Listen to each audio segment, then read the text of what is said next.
Y este es el resultado.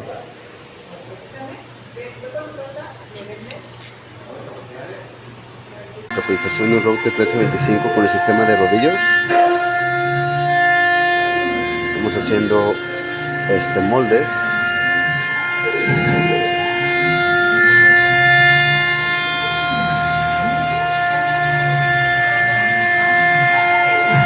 Los rodillos sirven para sujetar el material, haciendo presión hacia la cama de trabajo y no pueda salir nuestros materiales disparados fuera del área de corte.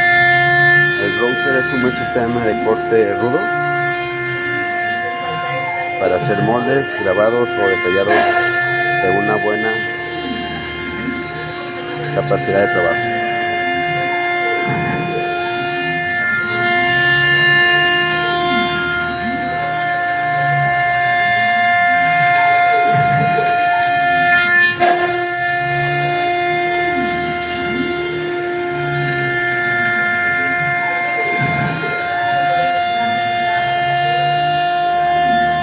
Estamos en Guadalajara, próximamente estaremos en otras ubicaciones haciendo más instalaciones, router, láser y de plasmas.